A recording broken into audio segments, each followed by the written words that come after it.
Bonjour à tous, j'espère que vous allez excellemment bien. Aujourd'hui, on se retrouve pour parler cyclisme, pour faire le débrief de Paris Tour avec beaucoup de retard. Je m'en excuse, mais il y a eu pas mal de choses que j'ai dû gérer.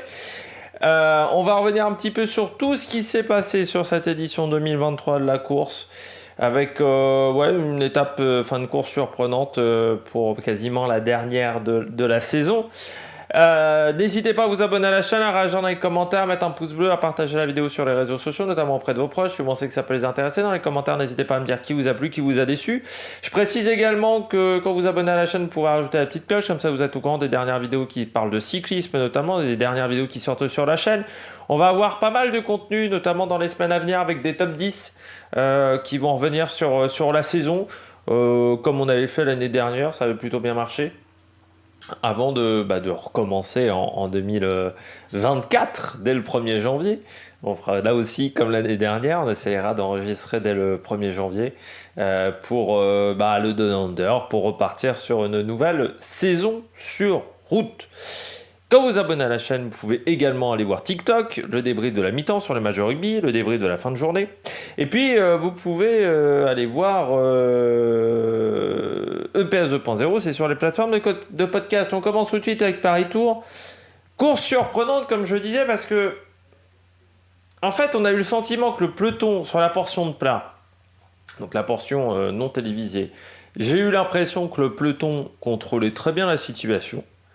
L'échappée, on va dire jusqu'à au bout de 60-70 km de course, l'échappée avait entre 3,30, 3,15, 3,30. Je me suis dit, oui, bon, c'est pas une avance suffisante. C'est-à-dire que dès que ça va accélérer sur les chemins de vigne, ça va commencer à être difficile. Sauf que de manière assez surprenante, l'échappée a accéléré à l'approche des chemins de vigne, mais pas le peloton. En fait, j'ai l'impression que du côté du peloton, la course, pour certains coureurs, ne s'est jamais vraiment déclenchée. Je pense qu'il y a des coureurs ce soir, dimanche soir, qui ont dû être frustrés parce qu'ils ont fini sur une course comme ça en se disant mais la course, elle n'a jamais vraiment démarré. La course, elle ne s'est jamais vraiment enclenchée. J'étais assez surpris de ça parce qu'on a vu quand même une course très linéaire dans le peloton. On se disait, bon, on est revenu un peu sur les échappées, mais on leur a laissé trop d'avance à l'approche des chemins de vigne. Et comme les chemins de vigne, ce sont des routes étroites avec des secteurs, c'est comme des secteurs pavés, enfin avec des secteurs gravel, c'est impossible de s'organiser. Et surtout qu'à la fin, tu perds beaucoup d'équipiers dès les premiers secteurs gravel. Et là, ça a été très difficile. Ensuite, parce qu'on est resté bloqué à une minute pendant très longtemps. Et les hommes de tête ont eu cette minute-là d'avance. Et en fait, c'est un groupe qui est ressorti. Mais pour vous dire, j'y croyais tellement pas à ce groupe qui ressortait que je ne sais même plus à quel kilométrage ça s'est fait. Et parce que ça m'a pas marqué plus que ça. Et ça, en fait, après, je me suis dit, mais oui, putain, la gagne, elle est partie. Après, je suis plus le deuxième secteur ou un truc comme ça. Parce qu'il y a eu une tentative de Campenard, il y a eu plusieurs tentatives. Mais ça a été une course très bizarre. Alors, est-ce que les coureurs avaient déjà la tête aux vacances? Ce qui est peut-être le cas. C'est vrai que cette année, on a eu une saison. En 2023, c'est la première fois depuis 2020, enfin depuis 2019, qu'on avait une vraie saison complète. Parce que 2020, 2021, 2022, il y avait quand même pas mal de courses qui avaient sauté. Donc, c'est la première fois depuis très longtemps qu'on a une saison qui commence en janvier, qui se termine en octobre, avec des courses un peu moins intéressantes sur le Tour de Turquie notamment, mais il n'y a pas eu de pause, de temps mort, de période avec moins de courses, comme on a pu l'avoir sur les 3 années précédentes, dû à la Covid. Donc peut-être que ça a engendré un peu plus de fatigue chez certains coureurs et qu'on a eu des scénarios spectaculaires. À Mustarangelo également, le scénario est assez atypique. En fait, il n'y a presque que Paris-Bourges qui a eu un scénario, on va dire, classique dans sa manière de se courir. Et encore, ça c'est, je vois pas grand-chose sur la fin parce qu'on a laissé pas mal de temps à l'échapper aussi. Mais je pense que le peloton a sous-estimé la difficulté de s'organiser dans le final. Ils ont pas considéré que les difficultés d'organisation impacteraient la manière de revenir sur les échappées. Et pourtant, c'est ce qui s'est passé. Et ça a été très dur de s'organiser. Et même si on a roulé fort dans les 10 derniers kilomètres, ça n'a pas suffi à revenir parce que dans les 10 derniers kilomètres, il me manquait un petit peu de personnel. Alors autant avec Arnaud Démare, on avait réussi à revenir, mais je me souviens qu'une année, on se rate complètement du côté du groupe de tête. C'est-à-dire on se regarde complètement, et ce qui permet à Arnaud Démare de regagner l'année dernière. Mais là, ça s'est pas passé comme ça, et je pense qu'on a sous-estimé la difficulté de s'organiser dans cette épreuve. Et puis un vainqueur totalement surprise. Hein. Sheehan, celui-là, on ne l'avait pas du tout vu venir, et je peux vous dire que c'est vraiment surprise. Moi, quand j'ai vu l'échappée, je me suis dit, c'était pas mon favori du tout, hein, parce que je le connaissais pas, Riley Sheehan. Et moi, je me suis dit, méfions-nous de Tobias Allan Johannesson, parce que je me souvenais qu'au sprint, il avait une bonne pointe de vitesse. Et je me disais, bon, à ski, il a passé toute la journée devant, ça va peut-être être compliqué. Mais ouais, grosse surprise avec le petit Sheehan. On regarde tout de suite les coureurs au top. Attaque de Marlou! Parmi les grosses surprises de cette saison, bon, elle reste quand même un peu inférieure à celle de Geoffrey Soupe, pour moi. Mais Riley Sheehan, ouais. Alors Riley Sheehan, coureur assez surprenant parce que il est stagiaire chez Israël, et en même temps, il est dans une équipe d'un championnat qui s'appelle la NCL. C'est une sorte de championnat de critérium qui s'est fait aux États-Unis cette année avec les Denver Disruptors. C'est-à-dire, c'est un peu le principe des ligues fermées américaines, mais avec des sortes de courses critérium. C'est des courses sur des petits circuits. J'ai vu une épreuve il y a 2-3 semaines. Ce coureur-là m'avait même pas marqué, beaucoup plus que ça. Alors Riley Sheehan, j'ai regardé la course, mais il m'avait pas marqué par son talent. Autant vous dire que je l'ai vu partir dans l'échappée, ça m'a pas. Enfin, tu vois, je l'ai vu partir dans le groupe de compte, je me suis dit, bon, c'est bien, tu vois, c'est un jeune coureur qui va se faire la main. Je me suis pas dit tout de suite, waouh, il a le potentiel de gagner. Et surtout, je me suis dit, encore une fois, 213 km, c'est une distance. Sur une course comme celle-là, avec des chemins gravel, ça va peut-être être compliqué pour lui. Mais plus les kilomètres sont passés, plus lui, il a commencé à y croire. Et puis surtout, personne ne s'est méfié de lui. Personne ne s'est méfié de ses qualités. Et ces courses de NCL, t'as des sortes de quart, huitième, des trucs comme ça. Donc c'est-à-dire que tu fais des petits sprints à chaque fois pour te qualifier. C'est comme des sprints en ski de fond. C'est un peu le même principe que les sprints en ski de fond. Et je pense que ça lui a permis de développer des qualités d'explosivité qui ont servi sur ce sprint. Et puis il a surpris tout le monde. Personne ne s'attendait à le voir à ce niveau-là.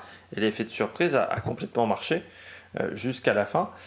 Coureur qui n'a pas de contrat pour l'année prochaine. Il est encore marqué avec les Denver Disruptors en NCL. Donc on va voir s'il va rejoindre une équipe World Tour. Mais là, c'est une très grosse surprise quand même. C'est la victoire de ce jeune coureur qui a fait 18e de la Lotto Farmen Ardennes Classic et 9e de la Maryland Cycling Classic. Voilà, au mois de septembre. Mais même aux États-Unis, parce que je regardais dans les catégories juniors et espoir s'il avait eu un gros palmarès dans ces catégories-là, même pas en plus. Alors, il a été champion des États-Unis juniors, je crois en 2018. Voilà, sur le contre-la-montre. Mais au championnat du monde, il finit 19e en junior. Il a fait le Tour de l'Avenir, il a fini 99e. Il fait 15e du contre-la-montre à Bergerac en 2019, donc c'est pas fou. Et 2020, 2021, 2022, il n'y a pas énormément de résultats pour lui. Mais en France, par exemple, il a fait le Tour de la Mirabelle, il finit 96e. 18e de la Ronde de l'Oise. Et puis pas de grands résultats en plus. Il n'y a pas de grandes victoires ou de grands trucs comme ça. Donc vraiment très très surpris par ce coureur qui a un frère qui s'appelle Clark Sheehan. Et qui... c'est un frère ? Ah non, c'est son père, pardon. Son père Clark Sheehan, qui a été coureur cycliste, qui est assistant directeur sportif à Human Powered Health, qui est passé par 7up, notamment dans les années 2000, par des équipes, on va dire, plutôt continentales. et vainqueur d'une étape du Tour du Pont, une épreuve américaine dans les années 90, devant notamment un certain Laurent Madouas, ce jour-là qui avait pris la 3e place de cette course du Tour du Pont. On poursuit après Riley Sheehan, qui était donc la grande surprise. Je poursuis avec Joris Delbove, le coureur de Saint-Michel, Mavic Aubert 93. Très belle performance, il a saisi sa chance. Saint-Michel fait quand même une belle année. Je crois qu'ils sont dans le top 50 UCI ou à la bordure du top 50 UCI, ce qui est vraiment bien pour une équipe continentale. Et surtout, je trouve qu'ils ont vraiment fait des bons résultats. Il y a eu un petit palier de progression pour Saint-Michel, Mavic Aubert 93. Chez les filles aussi, ils ont eu des très bons résultats, notamment avec Coralie Demey, notamment avec la petite Canadienne qui rejoint Uno X.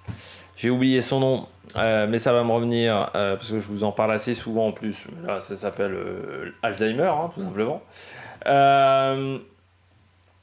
Mais équipe qui fait du bon boulot en ce moment, avec Charlotte Bravard, notamment parmi les assistants directeurs sportifs au Tony Hurel, l'équipe de Stéphane Javalet, vainqueur d'une étape sur le Tour de Bretagne. Alors c'est vrai qu'il a manqué quelques victoires, mais ils sont 55e en l'UCI, 4e de Cholet-Pays de la Loire, 4e de Paris-Tours, 4e de la route Adélie de Vitré.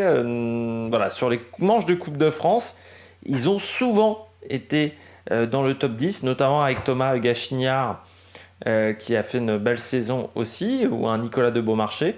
Mais c'est vraiment une formation qui a fait des très bons résultats. Alors il y a 2 coureurs qui prennent leur retraite à 32 ans, mais c'est Anthony Maldonado et Flavien Morellet qui prennent leur retraite là en fin de saison. Mais c'est vraiment une équipe qui a fait du bon boulot, qui a formé des bons coureurs et qui fait du très bon job. Donc vraiment, voilà, très belle saison de la part de cette formation, avec des moyens supplémentaires. L'arrivée de Mavic qui a permis un petit peu d'augmenter le budget.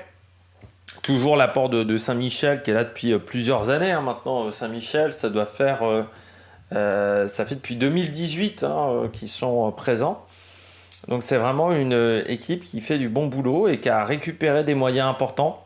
Je pense que ça c'est très important et c'est très intéressant pour cette formation, qui parfois a eu du mal à compléter les budgets, mais là les budgets sont devenus de nouveau intéressants, et pour le Continental ça fait partie des belles équipes de Continental en France. On a un beau vivier d'équipes continentales en France. Si tu enlèves Nice Métropole, le reste c'est très bien, et Saint-Michel, voilà, ça fait partie de ces bonnes performances d'équipe. On poursuit, et donc Joris Delbove, très bon résultat, il a pris l'échappée. Ils avaient déjà un coureur dans l'échappée matinale qui n'avait pas réussi à suivre Lewis Aski.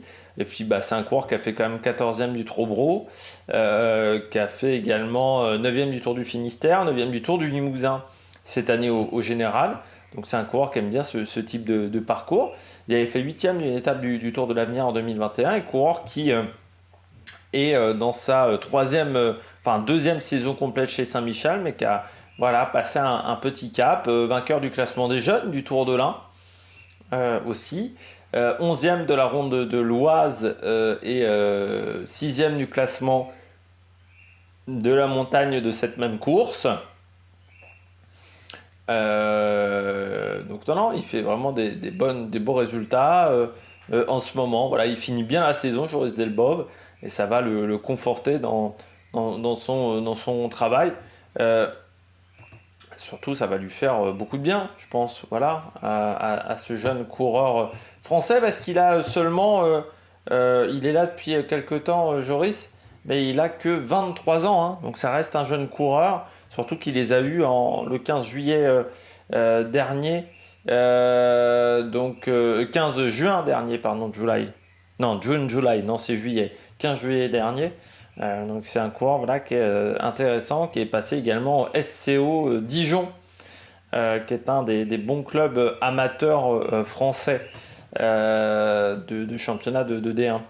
On poursuit avec Tobias Allan Johannesson. Lui, il est hyper polyvalent. Ce mec-là, je rappelle qu'il a quand même gagné le Tour de l'Avenir, qu'il s'est battu pour le classement de la montagne sur le dernier Tour de France. En même temps, vainqueur d'une étape sur le Tour du Luxembourg, qui n'était pas une étape extrêmement difficile. Deuxième du Giro del Veneto derrière, au sprint encore, hein, parce qu'il a fait deuxième derrière Dorian Godon, et devant un Corbin Strong. C'est vraiment intéressant ce qu'il fait. Il avait fini troisième à Cauterets-Cambasque sur le Tour de France, lors de l'étape du numéro 6. Il avait fait deux autres top 10 à Courchevel et à Belleville en Beaujolais, dans des échappées, où il a pris donc la 7e place du classement de la montagne, 30e du général, 15e du Dauphiné en prenant la 3e place à Salins-les-Bains, 9e du Tour de Norvège en étant notamment 7e du contre-la-montre Mont Fleyen, 15e de la Flèche Wallonne aussi. Il est vraiment très polyvalent. Et c'est là où tu te dis, en plus, il n'avait pas eu son petit souci de genou, il aurait peut-être encore progressé plus vite, mais ça fait partie des coureurs qui l'année prochaine seront sur le marché des transferts et vont être suivis parce qu'il n'a qu'une année encore de contrat chez UnoX, donc il va être ultra suivi à partir de maintenant. Mais on sait son énorme potentiel. C'est un mec qui a une grosse pointe de vitesse, mais qui est très bon en montagne, qui a remporté, je rappelle, le Tour de l'Avenir, qui enchaîne les résultats en ce moment. Donc il fait vraiment des très très bonnes choses, un peu plus que son frère Anders Allan Johannesson, qui a un peu plus de mal pour le moment à percer chez UnoX. Les deux ont le même âge, hein, parce qu'ils sont jumeaux. Voilà, mais Anders a un peu plus de mal que Tobias jusqu'à maintenant. Il y a eu quelques résultats, hein, mais c'est vrai que Tobias Alland a un peu plus de talent, je pense, que son frère. Et c'est surprenant parce qu'ils font quasiment la même taille, en plus. Et ils font tous les deux la même taille. Ils font 1m76. Voilà. Et je pense qu'en termes de poids, c'est pas beaucoup plus lourd pour Anders par rapport à Tobias. Mais lui, il a vraiment beaucoup de qualité, hein, Tobias Alland Johannesson. Et là, on l'a vu, encore une nouvelle corde à son arc. Tobias Alland Johannesson. Donc ça, c'est très très intéressant ce qu'il nous a fait sur cette course. Et puis je termine avec Lewis Husky. Alors je trouve que la Groupama a pas très bien couru. Enfin, pas très bien couru. C'est-à-dire que Olivier Le Gac, il a roulé quand même derrière Lewis Husky sur la fin. C'est lui qui permet de rentrer sur Lewis Husky. Soit il était en mesure de faire la différence, mais pour moi, il aurait dû attendre que Lewis Husky soit repris par les échappés. Or, il a roulé avant qu'il soit repris par les échappés. Et je me dis que peut-être qu'on se serait cassé les dents encore plus sur Lewis Husky pendant encore 4-5 km. Il a voulu attaquer dans la côte de Roche-Corbon. Il n'a pas réussi à faire la différence. Et ensuite, sur la fin, il a travaillé pour Lewis Husky, sauf que Lewis Husky, il était un peu plus fatigué que d'autres coureurs. Donc, c'était peut-être pas l'idée du siècle. Mais je trouve que du côté de Lewis Husky, je salue la performance parce qu'il a fait quand même beaucoup de kilomètres d'échappée sur cette course, hein, parce que l'échappée est partie au bout d'une vingtaine de kilomètres. Donc il fait 195, entre 190 et 195 km d'échappée au mois d'octobre. Il faut les avoir dans les pattes. C'est pas si facile que ça. Et il prend une deuxième place. Alors oui, il aurait voulu plus, parce que surtout qu'il y avait la possibilité de bien faire. Ça reste encore un jeune coureur, Lewis Husky, auquel on fait confiance, hein, parce qu'il a un contrat jusqu'en 2025 à la Groupama. Pour moi, c'est un classic man. Voilà, pour moi, c'est un mec de classique flandrienne. Et je pense que il fait 5e de Nocker Corseux. Je pense que c'est un coureur qui, l'année prochaine, on va le voir beaucoup sur les classiques, parce que je pense que ça fait partie des coureurs qui progressent très bien d'une année sur l'autre. Et ça, c'est vraiment du très bon résultat.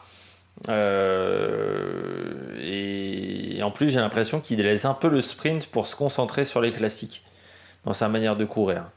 Donc ça, c'est aussi très intéressant pour la suite. Mais voilà, il a que 22 ans. Là encore, Lewis Husky, grand gabarit. Et pour moi, il a un gabarit intéressant pour les Flandriennes, puisqu'un 87-75 kg, c'est vraiment très bien. Et il a un petit frère qui pour le moment est dans la réserve de la Continental Groupama FDJ, Ben Husky, qui a fini notamment 10e de Paris-Roubaix Espoir. Et il a fini 7e d'une étape du Tour de Sousse Bohémia. Et en 2022, il avait pris la 10e place de la première étape de la Philippe Gilbert Junior. Et 11e des championnats de Grande-Bretagne junior également. Pour ce coureur qui a fait déjà le Grand Prix aux 3 jeunes. Voilà. C'est un coureur qui fait également du cyclocross. Voilà. Il a notamment été au Super Prestige de Ruddervoorde, où il a pris la 29e place l'année dernière, voilà, en 2022, pour Ben Askey. Donc, coureur à 1m80, 70 kg, là aussi on est sur des gabarits assez équivalents entre les deux. On passe tout de suite au bonnet d'âne. On passe au bonnet d'âne. Je commence avec Guilherme. Ça a été une année plus que compliquée pour Bignam. Alors pour tout vous dire, je l'ai quasiment pas vu de la course. J'ai vu à certains moments dans le peloton, mais vraiment de manière très discrète. Il y a un truc qui s'est cassé en marche, j'ai l'impression, avec Bignam. Et après, ça a été un peu sur courant alternatif. Il y a eu quelques moments bien, mais d'autres moments qui ont été compliqués. Il l'a dit un petit peu en interview. J'ai une interview de lui sur sa fin de saison, après Paris Tour, où il disait « Ouais, je suis assez frustré de ma saison parce que je sens qu'on met en place des choses. » C'est-à-dire qu'on progresse, on va dire, dans mon entourage, dans ma manière de préparer les courses. Intermarché me donne beaucoup de moyens pour faire ça. Et en même temps, cette année, les résultats ont été presque moins bons que quand je ne mettais pas forcément tout bout à bout. C'était assez intéressant de lire ça de la part de Bignam Guilherme. Mais c'est vrai que cette année, ça ne s'est pas du tout passé comme il le souhaitait. Là, il finit 14e. Mais d'une course où il a été assez transparent. Et en plus, il finit 14e sur un sprint où il finit derrière Turgis, Rasmus Stiller, derrière Logan Kolb au sprint. Je pense qu'il y avait quand même peut-être la place pour prendre un top 10. Donc ça, c'est un peu dommageable. J'avais oublié de dire que Israël, en plus de la victoire de Riley Sheehan, ils en mettent quand même 3 dans le top 15. Hein. Ils mettent également Tom Van Asbroek, et Nizzolo, 15e. Alors par contre, ça doit pas être des mecs qui avaient beaucoup de points UCI dans leur formation. Donc je sais pas si ça va les faire progresser au niveau du classement UCI. Mais oui, du côté de Guilherme, l'année n'a pas été simple. Hein, quand tu regardes sa saison en termes de résultats, il y a eu 7 victoires sur le Tour de Suisse, la victoire sur la première étape du Tour de la Communauté de Valence, et c'est tout. Que 2 victoires. Ça reste quand même plutôt un profil sprinter. Le Tour de France a été assez compliqué pour lui. Et même cette fin de saison, parce qu'il fait 7e à Paris-Chauny, 7e du Grand Prix de Wallonie, 8 de la Lotto Femmes Ardennes Classique. Sur les sprints massifs, cette année, il a eu du mal. Or, pourtant, au championnat du monde et sur d'autres courses, c'était sur les sprints massifs où il avait été performant, il a été en difficulté et il n'a pas réussi à faire la différence sur les autres courses non plus. C'est ça la déception du côté de Guilherme, c'est-à-dire que certes il n'a pas été bon au sprint, mais il n'a pas réussi à se mettre dans d'autres situations. Il n'a pas réussi à vraiment énormément rouler en échappée. On ne l'a quasiment pas vu en échappée, quasiment pas vu à l'attaque aussi. La seule échappée qu'il a fait, c'était à la Bruxelles Cycling Classic, où il prend la 4e place et il fait 70 km d'échappée. C'est aussi une année où il a assez peu couru, donc 59 jours, pas en plus également réparti, parce que c'est vrai que ça n'a pas été totalement parfait au niveau de la répartition des jours de course.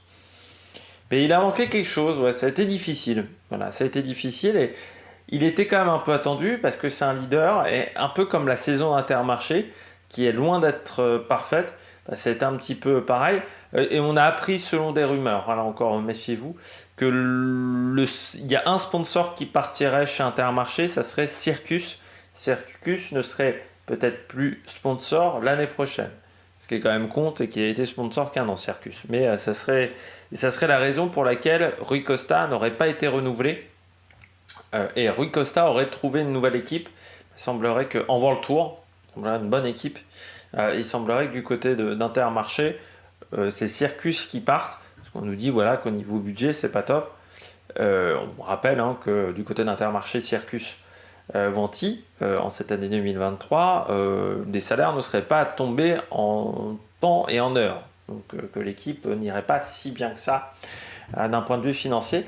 Mais du côté de Guilhermet, oui, je m'attendais à mieux cette saison. Et ce Paris Tour 2023, c'est un peu comme toute son année. Ça n'a pas été foufou. Voilà, tout simplement, du côté du coureur érythréen. On poursuit avec Arnaud Delis. Pourquoi je mets Arnaud Delis en flop ? 3 problèmes techniques en 3 courses sur la semaine.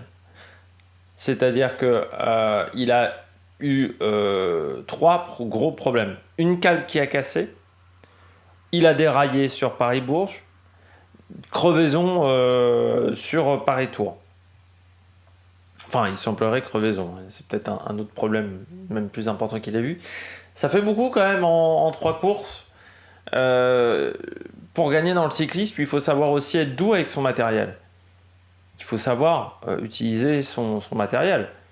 J'ai envie de te dire que, Andy Schleck, face à Contador, heureusement ensuite Contador a été déclassé pour dopage, mais dans un premier temps, ça a failli lui coûter une course, le fait de dérailler.